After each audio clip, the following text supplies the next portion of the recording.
ArcDiscovery.com. See ArcDiscovery.com to become a direct seller of this DVD.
Sodom and Gomorrah.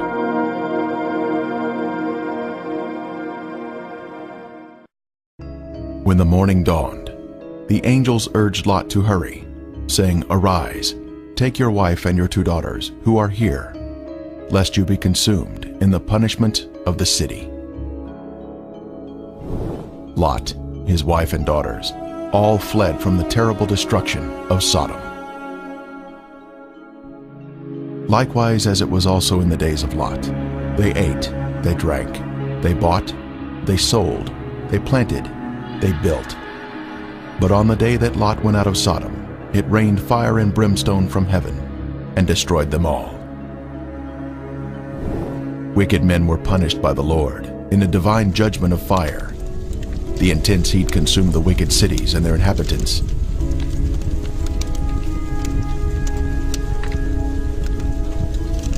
But Lot's wife looked back toward her beloved Sodom, violating the angel's command, and was thus turned into a pillar of salt. Turning the cities of Sodom and Gomorrah into ashes, condemned them to destruction, making them an example of those who afterward would live ungodly. This is a visible example that is mentioned here. The Bible tells us the cities were in the plain of Jordan, which is the area surrounding the Dead Sea, and it was once a beautiful, lush area. At 1,300 feet below sea level, this is the lowest place on earth, a very hot and desolate region that was cursed by God because of the sins of the people. Sodom had pride, fullness of food, and abundance of idleness. Neither did she strengthen the hand of the poor and needy. And they were haughty and committed abominations before me. Flavius Josephus, the first-century Jewish historian, tells us, "There are still the remainders of that divine fire, and the traces of the 5 cities are still to be seen." Popular thought has it that the cities were later covered by the waters of the Dead Sea, but if Josephus could see the cities in his day, then we should be able to view them also, as the water level has, if anything, receded since his time. And the border of the Canaanites was from Sidon, as you go toward Gerar, as far as Gaza.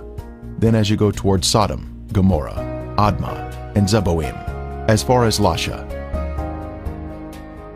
The biblical description tells us the cities were spread out, forming a line along the Canaanite border, not grouped together in one area, as some may think. Driving along the coastal highway of the Dead Sea in Israel, one can soon see peculiar formations that are of a lighter color than the surrounding terrain.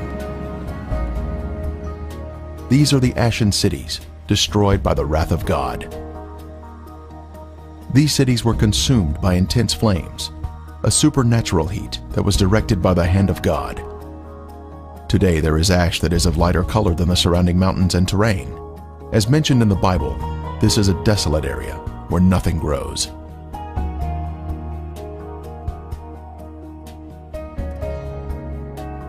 Inspecting the formations closely, one can see structures containing man-made elements, such as 90-degree angles.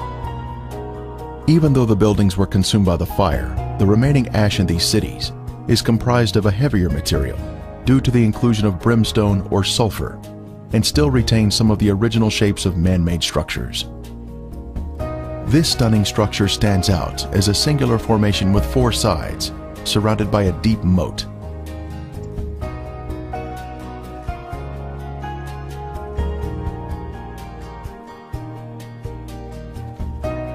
We move in closer to inspect the unusual features evident on the side of the formation.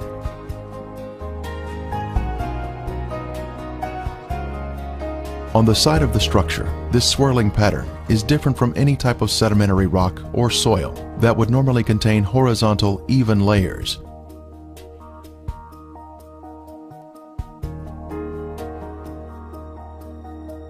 These swirling designs were also seen in other ashen formations in the cities. This is evidence of extreme heat, up to 6,000 degrees Fahrenheit, where thermal ionization occurs, when the electrons repel and attract, forming these unusual swirling designs.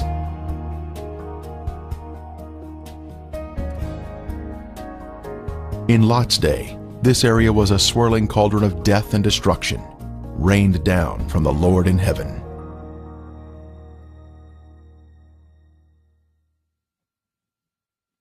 Strange anomalies can be seen here, such as these fragile layers of material which disintegrate when touched. The limestone buildings in the cities of Sodom and Gomorrah were totally transformed into ash by the consuming fire of the Lord. Evidence of this destruction is revealed in the white gypsum anomalies in the area, including unusual shapes of chalk-like material, which is not found in other parts of the country.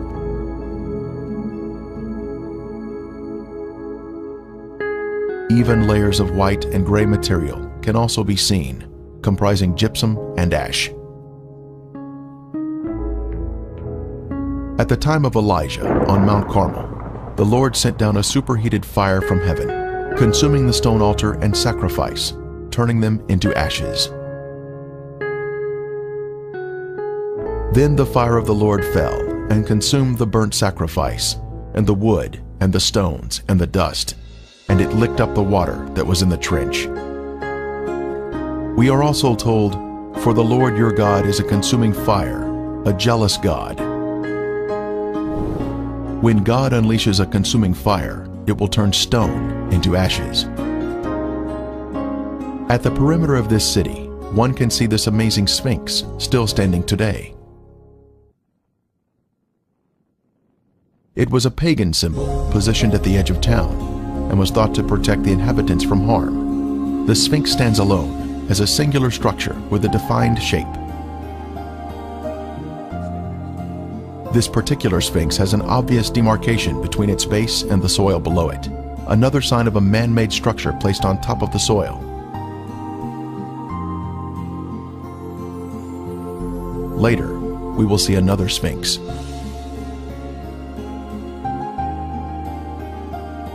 From a higher level, a large section of gypsum has fallen down here. It clearly exhibits the alternating layers of white ash that is calcium sulfate, gray ash that is calcium carbonate.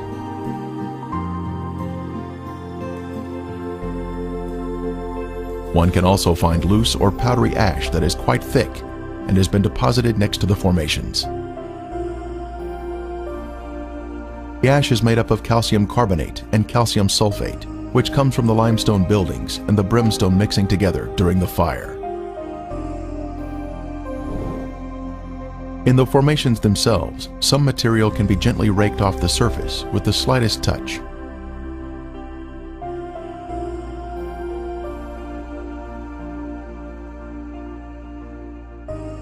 Looking down the city streets, one can notice man-made shapes which are not found in nature.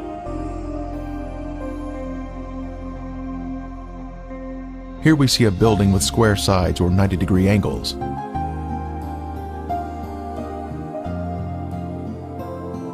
From the opposite side, we can see the same symmetrical structure and man-made angles.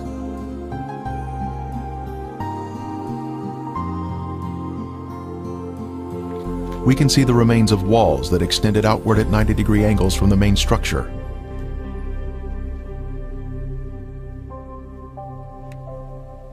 Once again, further evidence of man-made construction. Here we can see square windows that are visible in the walls of the structures, which give us a view of the past.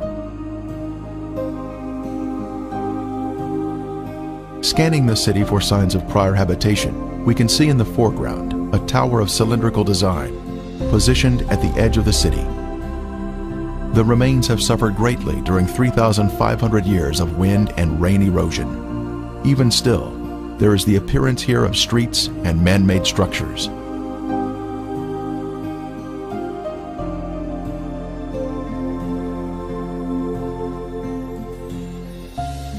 Here in the foreground, we have a conical shape, resting on a raised area. A short distance away, we see another similar shape.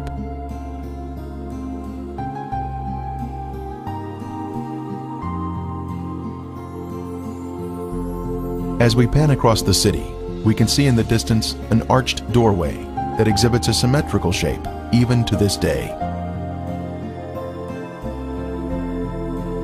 The whole land is brimstone, salt and burning. It is not sown, nor does it bear, nor does any grass grow there, like the overthrow of Sodom and Gomorrah, Admah and Zeboim, which the Lord overthrew in his anger and his wrath. More anomalies are found in the cities. In this case, we have a large hardened clump of material that we broke open, revealing layers of previously heated material, including gypsum crystals, created by the combination of limestone and sulfur. From the intense heat, various objects were melted in the cities. Here we have some material that was boiling on top, while the remainder of the substance pooled at the bottom, creating a solid base. A very unusual find here, but just another strange anomaly not found in other areas of the country.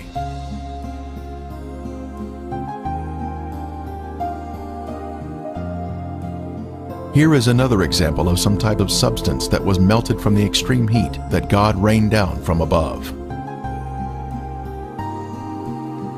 Resting on the ground, we find an unusual layer of gypsum crystals. Underneath the crystals is a layer of white gypsum, then gray ash, all of which was created by the great conflagration of heat, which consumed these sinful cities along the Dead Sea.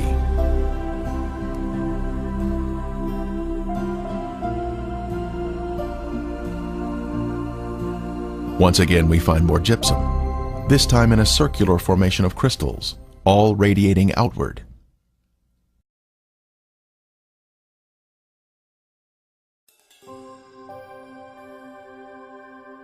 Then the Lord rained brimstone and fire on Sodom and Gomorrah, from the Lord out of the heavens. Brimstone. Our first sample was found here, having been washed down from a higher location. This is the heavenly marker left behind, which proves the sites to be the real Sodom and Gomorrah. Ron Wyatt was the original discoverer of these cities in 1989, and he now describes the brimstone found here. Okay, we're down at Sodom and Gomorrah still. Right in front of you see some unusual looking spots on this, shall we say, layer of ash. It's not stone, it's ash. Now we'll move in for a close-up of this.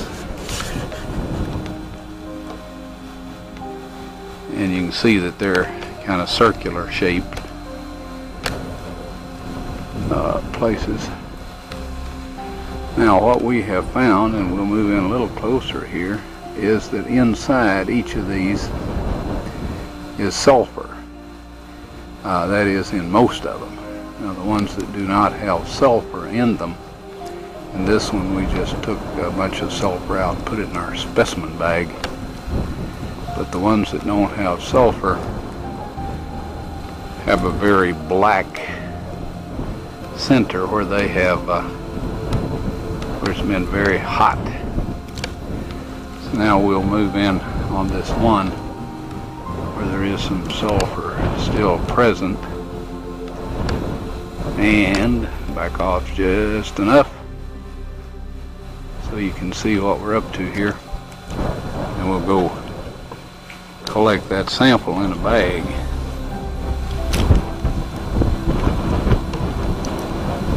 Before I started using this knife, it was very, very sharp.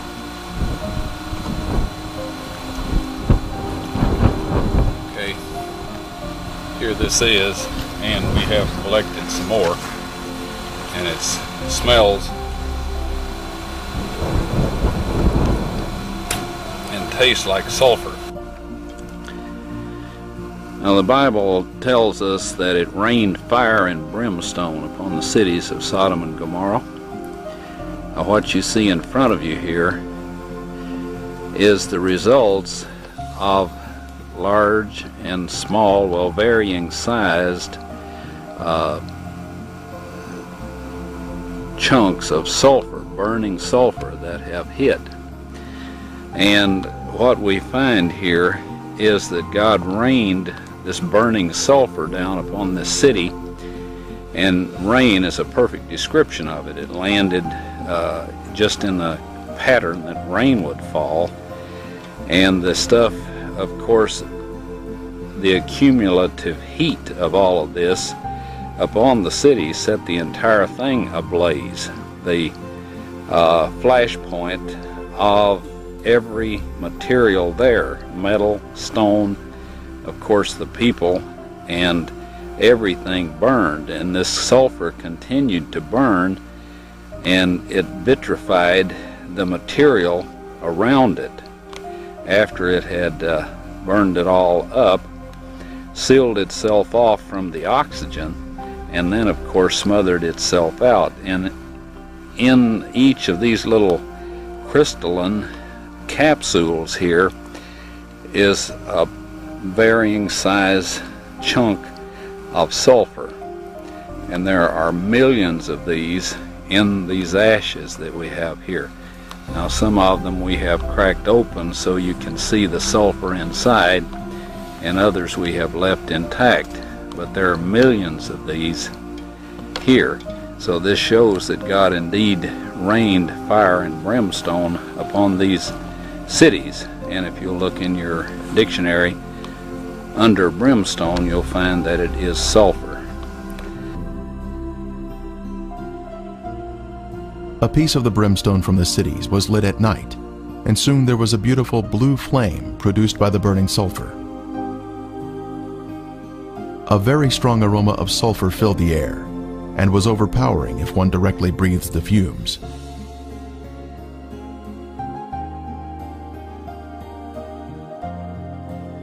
Exploring the cities further, more brimstone was found of various shapes and sizes.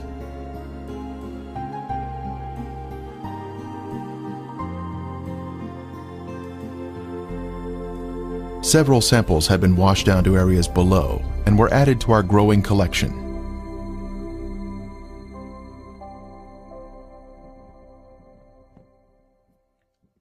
This brimstone is made of monoclinic, white sulfur that has been burned or cooked at a high temperature. It is quite different from natural sulfur that is formed in geothermal areas. Samples were taken to a lab for analysis.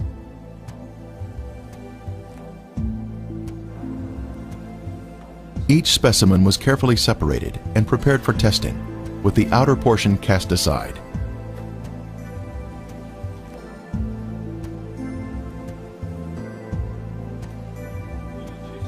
Next, the samples were dried and placed in a rock crusher. Then they were pressed onto a disc, Then they were loaded into a machine for the semi-quantitative X-ray analysis. Each sample was individually transported into the testing chamber for analysis. The results proved to be quite amazing.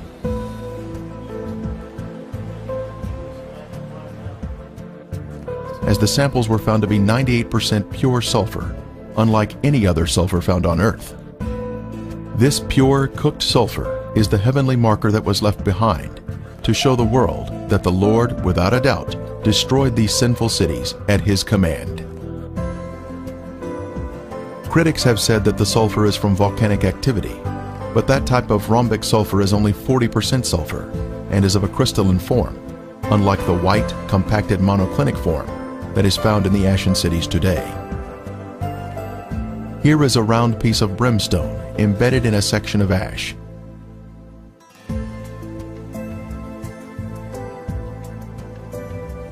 Another clump of ash contains a piece of brimstone that has a burn ring surrounding the unburned sulfur inside.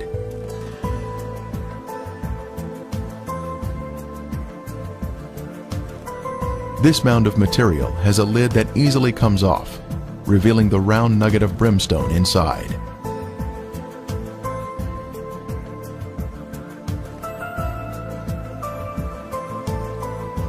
As we gaze across the southern end of the Dead Sea, we can view the El Lisan Peninsula in Jordan. Apparently, the city of Gomorrah extended over to this peninsula in the days of Lot. One can find the same white formations in this area. Ashen formations are seen, including walls extending out at 90-degree angles. We can also see clumps of gypsum scattered on the ground, like this one here. Brimstone is also found in this area.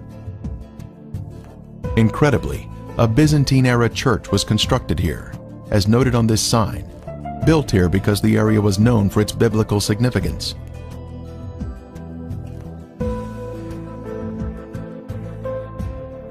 Back over at Gomorrah proper, we can see white, ashen worship structures built atop an acropolis or high place. Both a sphinx and ziggurat are seen here, side by side, much like what we see in Egypt at Giza, with the Sphinx and the pyramids built in close proximity to each other.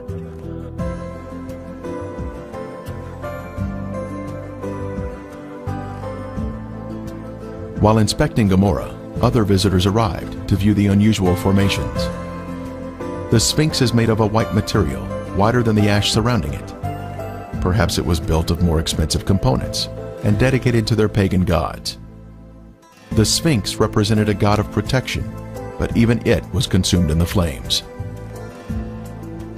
It is approximately 30 feet long and is quite impressive, both in its shape and size. Resting near it is the ziggurat, symmetrical in shape and also comprised of a special white material. Here we can see a ziggurat standing next to a symmetrical tower. Next, we can see an arched door between two pillars, and once again, another arched door. As we scan across the city, our eye notices a raised white formation in the distance.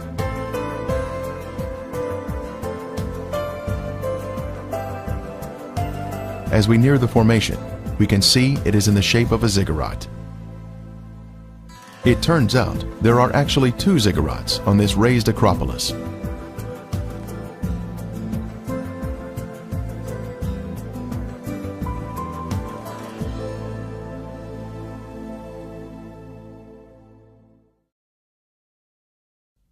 As we stood next to one of the ziggurats, our team found perfect specimens of melted brimstone, where the liquid from the burning sulfur had cooled down, forming a hard, crystalline shell around the unburned sulfur that was hidden inside.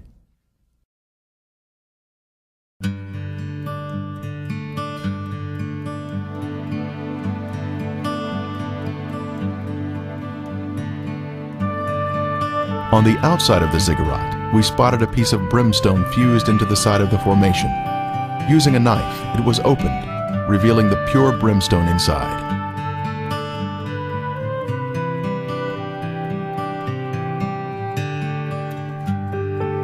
Resting on a ledge of the ziggurat, we see another sample of brimstone that was opened with a knife, once again revealing the pure sulfur inside.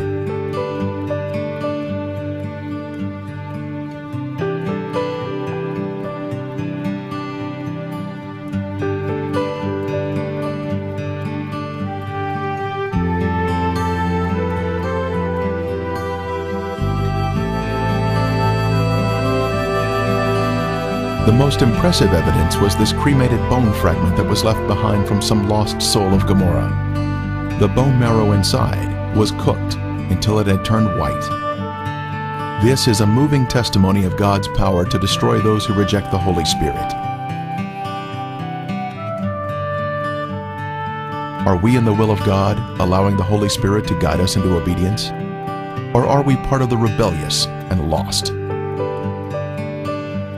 There is a future event mentioned in Revelation, but the cowardly, unbelieving, abominable, murderers, sexually immoral, sorcerers, idolaters, and all liars shall have their part in the lake which burns with fire and brimstone, which is the second death. The day is coming, burning like an oven, and all the proud, yes, all who do wickedly, will be stubble. And the day which is coming shall burn them up. The surface of the earth will be as a lake of fire, with all unrepentant sinners being consumed by fire and brimstone, just as Sodom and Gomorrah were destroyed. Friend, there is only one way to escape the punishing flames of the second death, and that is through Jesus Christ.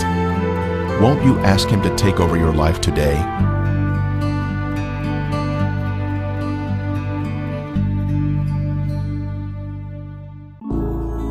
Revealing God's treasure.